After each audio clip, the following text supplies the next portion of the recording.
just so shine. Peace and blessings, family, and welcome to Labors of Love podcast. We are here to inspire, uplift, and enlighten. Each episode, we will be hearing from Black midwives, doulas, and other traditional childbirth supporters who have dedicated their lives to being of service to Black mothers and families in all aspects of the motherhood journey. This evening, I have the privilege of speaking with Shai, CEO of Intimate Birthing, LLC. Shai is a mother of 4, plus 3 bonus babies, a doula, poet, and future student midwife. Thank you for joining us this evening. Welcome.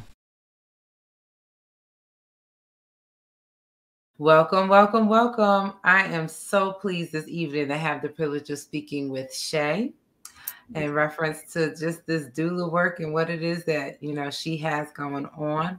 So we're going to jump right into the conversation. I know I only have you for a few minutes. Yeah. So prior to becoming a doula and a mother, what was some of the messaging that you received growing up around you? Did you see pregnant women? Did you have any understanding or knowledge of what the pregnancy, labor, delivery process was? So growing up, I was around a lot of children's, which means I was around a lot of pregnant women. I've been around kids my whole life. I have a lot of siblings. So for me, pregnancy or seeing like the pregnancy, just progress and everything was very natural for me. And I think I developed my love for that at that time. Like since as far back as I can remember, I loved pregnant women and babies and infants and just everything baby care. I always wanted to babysit. So yeah, and I grew up in a pretty decent family. So, as everybody was coming up, of course, everybody starts as babies first. So I've been around this for quite a while now. Okay, good. So prior to you getting into this work, what was the transition? What was it that attracted you to supporting mothers and being a part of this process? I had my first child when I was 16. And of course, back then I didn't know what I know now as far as skill and technique. But I knew that I felt throughout the pregnancy and throughout the labor and delivery process, I felt rushed. I kind of felt like it was like that new mom thing. So they tell me how it is, and I wasn't privy to a lot of information, like I said, that I am now. So I wanted to dive deeper. I wanted to be able to provide care for pregnant women or things that I felt like I didn't have the justice, or the privilege of having the information beforehand. I just wanted to pass that on, what I knew, the things that I went through, my traumatic experiences.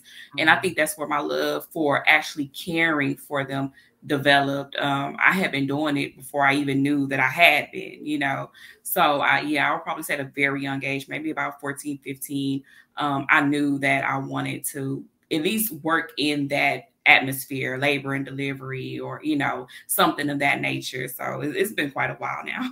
Okay. So as far as, you mentioned feeling rushed with your first experience, were there supports around? Were there childbirth education classes? Were there things that, you were privy to or someone may have exposed you to give you some more information on board as you went through your process? Or were you kind of left to kind of depend on, what you were being told by doctors or midwives or what have you?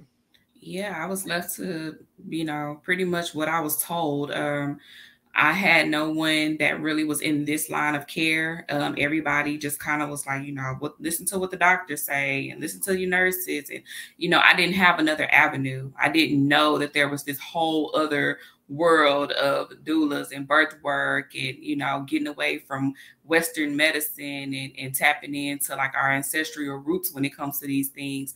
I had no idea. So when I actually found out about all of this, I was wild. I was amazed. I was intrigued. I was interested.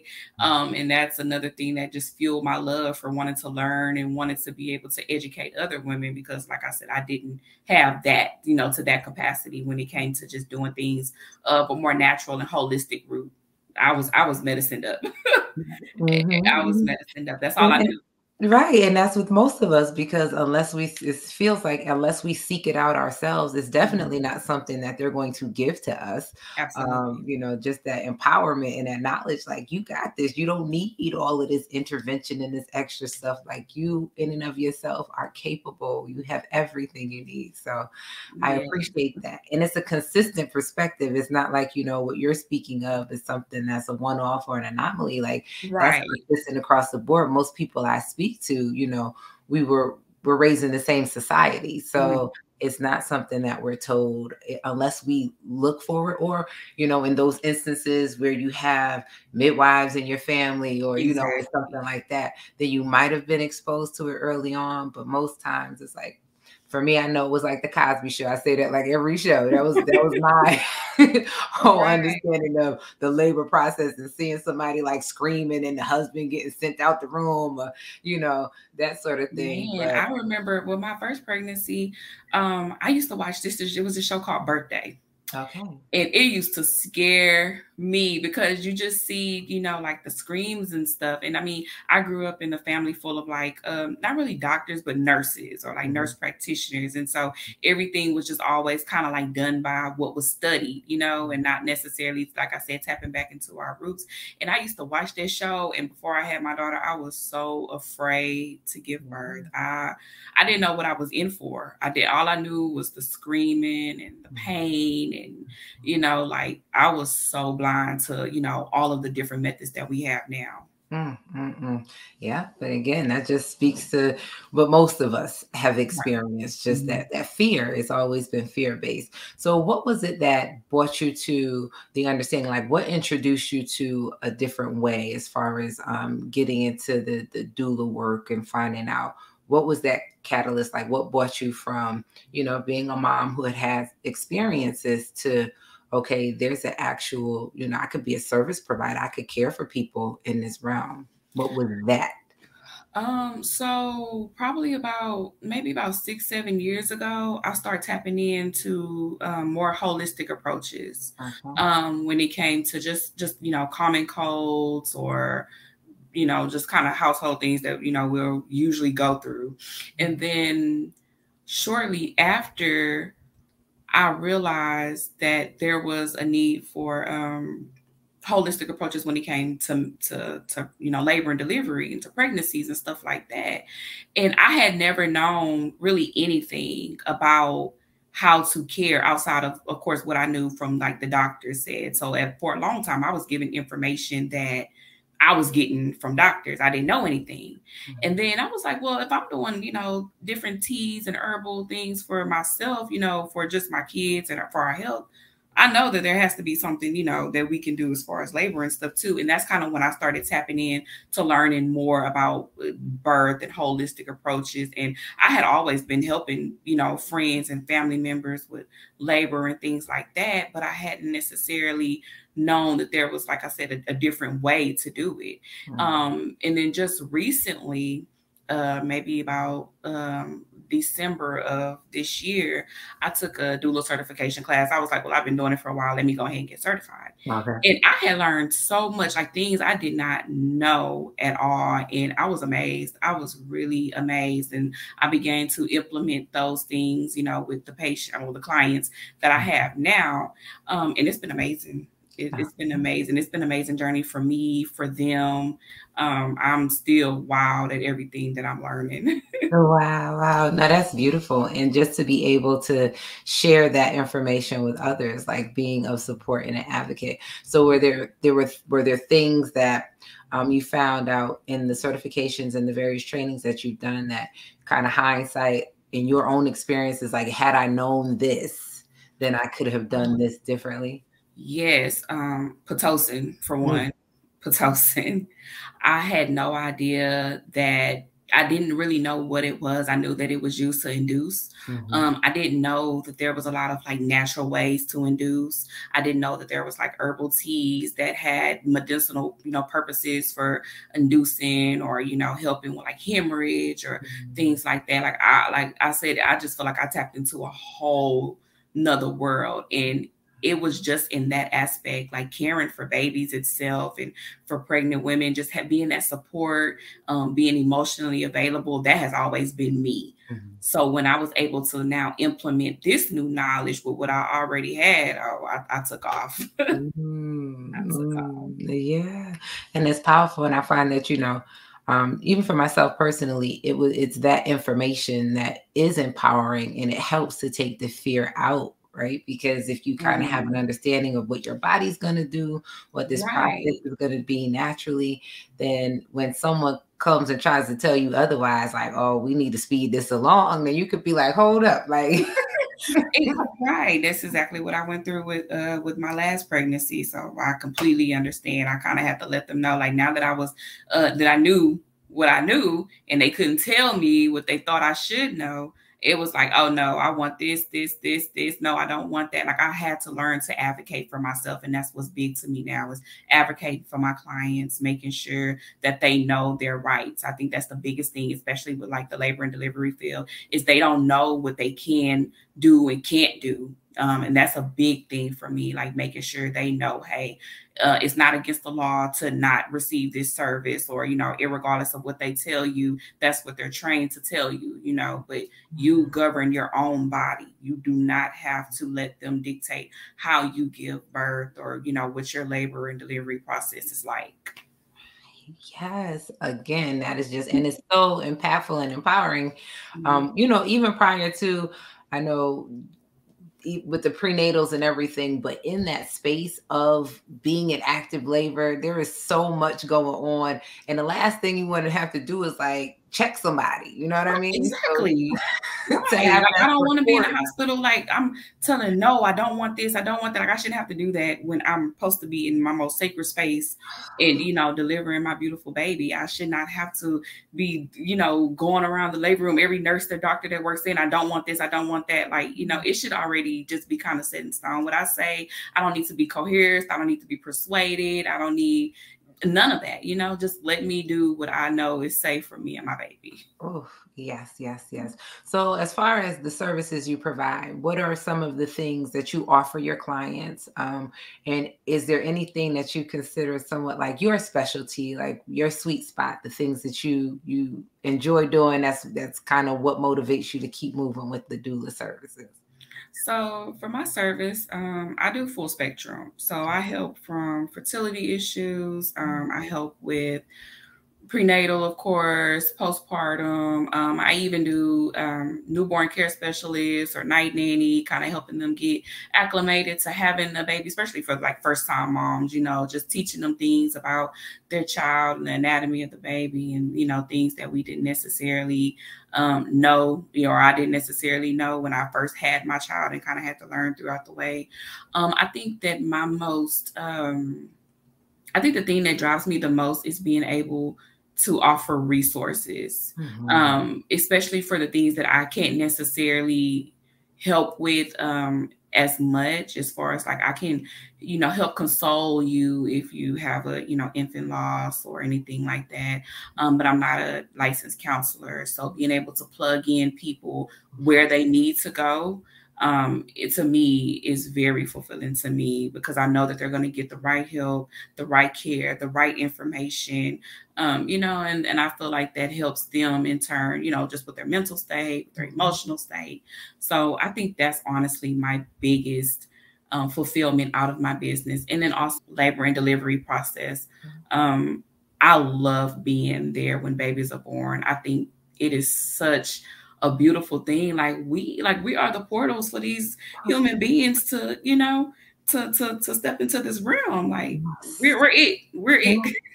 Absolutely. And there is just something so powerful about that, like just what it is that we are tasked to do and what we're capable of doing. And, right. And I don't know if we talk about that or honor it enough, like to be a portal to bring life. Like we bring spirits into this world. Like that is so significant. Yeah.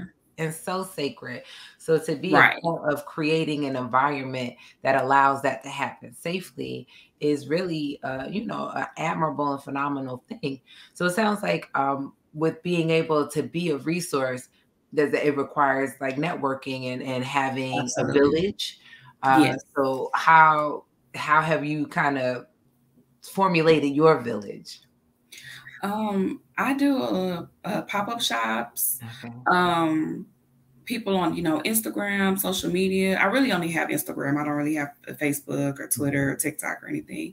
But really just like reaching out, asking them about their services, providing them my services, and then just kind of building what I call like my business portfolio of just different resources. That's really how I do. And I still do. I'm kind of old school, so I do foot to pavement. Like I go out and I'm talking to people, and you know, anytime I can't promote, I'm promoting. And like I said, just building a list. So now I have this big list of like resources for people, and when clients come to me or if they send their friends to me, like they absolutely love it. And I love that I'm able to provide them with what they need and they don't have to go look elsewhere, because a lot of things that you find on the internet, I mean, it's a great place when you know what you're doing, but there's so much information, there's so much misleading information. Yeah.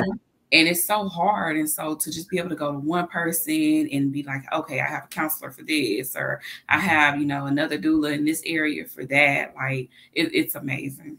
Yeah. And I appreciate that foot to pavement, because I know a lot of times, you know, it's a different thing when you can be in someone's space and in their energy, because you can kind of feel like what kind of person they are and working with them and things of that nature. So I think that adds a lot of value to really be like hands-on in that regard. So have you found that you've had to shift anything around? I know we're kind of coming out of a pandemic. It kind of like magically disappeared. We're kind of moving things back to somewhat what it used to be. But were there any things that you had to do differently because of what was going on? Of course, with some of my clients, we had to do more virtual, especially with the pandemic, and, you know, hospitals and weren't allowing more than maybe one support person, you know, in the room or at doctor's appointments or anything like that. And some of them didn't allow anybody. So a lot of their appointments, for the most part, you know, I just kind of had to assist virtually. But other than that, I don't really offer virtual services for like people out of state just yet. Just because I'm more of an in-person person. Like you kind of said, I want to connect with your energy.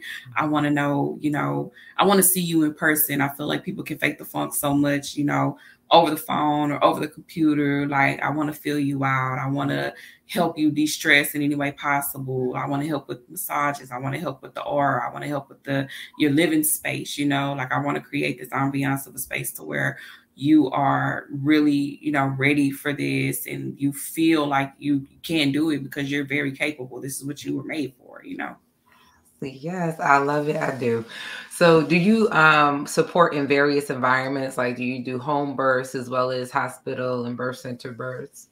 I do. I really prefer home births, honestly. You don't get the flack or you don't get the difficulties that come with the you know, the hospital births. And birth centers aren't bad either. I'll do birth centers as well, but I just feel like the home births are just so much more peaceful. And a lot of times I feel like I'm not fighting with the medical staff. I'm not fighting with them. You know, I'm able to really have my client in the space that they need to be mentally and physically so that they can have successful births. Yes. I love it. So just as far as from your experiences, are there any stories or any clients or even your personal experience that really is an example of why you do what it is that you do, whether it was like one of those joyful experiences, like, yes, this is it, or if it was even something that, you know, may have been more unfavorable, but it was like, this is why this is necessary? My last birth, even with all that I knew, I learned that you cannot doula yourself. And I was, I didn't want to have a free birth, and I didn't want to have a free birth because my last 2 births, I had complications. Okay. So I didn't, and at this time in my pregnancy, I didn't have a midwife or anything. And I just wanted to make sure I was okay. I still wanted to birth how I wanted to birth, but I also wanted to make sure that if anything happened, that I was able to get, medical care that I needed ASAP. So I wound up going to the hospital. I didn't want to have Pitocin or anything. I wanted to induce, as naturally as I could. So, because I wound up being like 41 weeks in a day. Like I went over and I was just like, I just want to have this baby, as natural as possible. Because of course, I've learned about the different things, the effects of Pitocin and everything. So everything that I had told them that I didn't want, they kind of snuck and did. I didn't want the Pitocin. Wow. They put me on Pitocin. They put me on a very low dosage of it. And I'm sitting up there telling them, no, I don't want to do the Pitocin. It leads to a fetal, a drop in fetal heart rate. I didn't want to have my cervix checked because I'm prone to infections. And so everything that they did that I didn't want them to do happened. And then all of the consequences to those actions that I didn't want them to do happened as well. So they was like, oh, the baby's heart is dropping. We need to put, they love to push for C-sections. We need to really push for a C-section. We're not really listening, or he doesn't really have a steady heart rate. It was kind of going up and down and up and down. And I think I was at 6 centimeters for like 6 hours. So at that point, they was like, oh, we need to go ahead and do a C-section. We don't want anything to happen to the baby. They always try to make it seem like, they care. Right. Of course, me just kind of being tired and of course, just in that space, I was like, okay, well, let's go. So went in to prep for the C-section. So she said, well, I'm going to check you to see where you are so that, we know where to cut. And I was complete. I was already dilated. So I gave a vaginal birth in the C-section room. That was something that they had never really witnessed before. And it really made me hone into my own beliefs and like, okay, you know what? Everything that I said was going to happen happened. Anything that I told them was a consequence, like I said, of them doing certain interventions that I didn't want happened. And it just really made me more aware and really believe in myself more honestly. Like I know what I'm doing. And when I'm talking to my clients about what I know can happen, it's because I lived through it, even the self-doubt, even the, like I said, I can't do it for myself. And even the space when I try to fight for myself, it's tiring. So being an advocate is something that I feel like any person giving birth needs. Like we need people there fighting for us when we're not in our correct mental state or when we're tired. We don't always make the best decisions when we're tired or fatigued. Like we need that. Like doulas are a necessity. It's not a luxury. We are a necessity to the people, especially for the BIPOC community. Exactly. Oh my gosh, that gave me chills. And again, it's like the wisdom in the stories, and there's something about lived experiences and the wisdom that comes from that. Like you said, it gives you a different level of confidence. Like nobody could tell you anything because you've been here. You've been in the space, and to be somebody who, you have the information on board, the statistics, you have that understanding. But again, our energy is not supposed to be focused on us thinking. It's supposed to be focused on us bringing this life in. So to have to make life-altering decisions, right, in this space, it's like, no. Yeah. So even the most prepared need to do it. And I beat myself up so much. Like after I gave birth, I told my husband, I was like, I knew all of this. Like I knew all of this. And I still, I still fail for the game. So I don't feel bad about it anymore. I don't beat myself up about it because I told myself like, this is why I'm here. This story, this experience is why I'm here. They pushed for me to have a C-section. It was like, well, and I've already had a successful VBAC. Okay. So my second child was a VBAC. I mean, my third child was a VBAC. My second child had a C-section. So it was like, I know I didn't need a VBAC. You know, I knew I was capable of giving birth vaginally. I've had 3 vaginal deliveries. It's like, I know this. And like you say, you know, when you're under just the stress and, you know, especially in the hospital, you got the beeping sounds, you got the people coming in all the time. They're always checking something. It's just like, I prefer home births way more. It's just such a relaxing vibe, and they're able to really put their trust in you and not necessarily the medical staff, because they have a way of getting into people's heads and throwing their degree around and things like that. So have you questioning things. So yeah, I truly appreciate that you know, your experience and just you sharing that. So I want to definitely make sure people have just how to get in touch with you. If there are any other things, I know you have a lot going on. You're a very talented individual. So if there's anything that you want to share around what you have coming up, what you have going on, and just how people can really connect with you and get in touch with you. Yeah, so as of right now, I don't necessarily have any events or anything that I'm doing. My baby's 4 months, or he'll be 4 months this month, and so I'm kind of taking this time to just, you know, not do anything extra besides, of course, taking care of the clients that I do have. But my website is www.intimatebirthing.com. And my Instagram is intimate_birthing. And feel like you can get in touch with me at those places. I'm very quick to respond.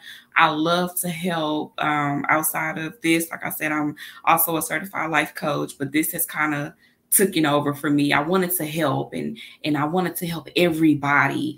And then I was like, okay, I need to get a target audience. I need to figure out exactly who I want to help, and pregnant women and, you know, people dealing with fertility issues. That is my niche. That's who I'm more catered to. So I do help, you know, with just people going through things on the, you know, outside of labor, delivery, and birth and things like that.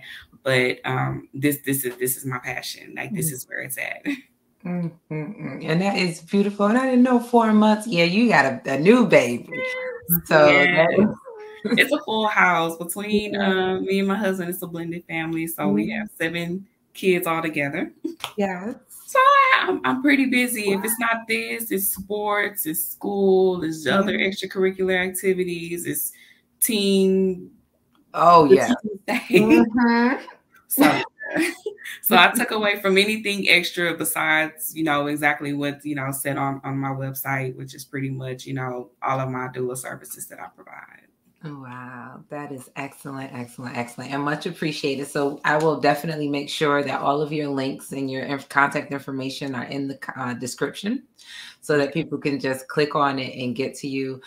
Definitely want to stay connected and just value being able to have the resource, and you know, just those who are passionate about this work, who are out here, you know, living by example and just really adding value. So I want to make sure that this space is about community. So definitely want to make sure that we stay connected and that everyone can get connected and just, you know, stay involved in what it is that we have going on. Keep this conversation going. Absolutely, because it's much needed.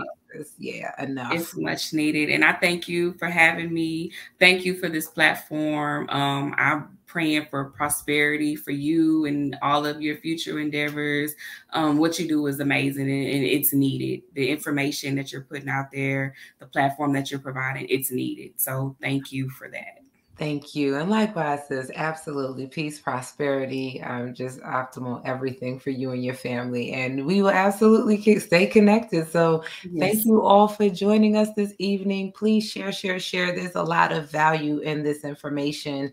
Click on the links, get connected, and we will see you all next week. Peace and blessings, family. Bye.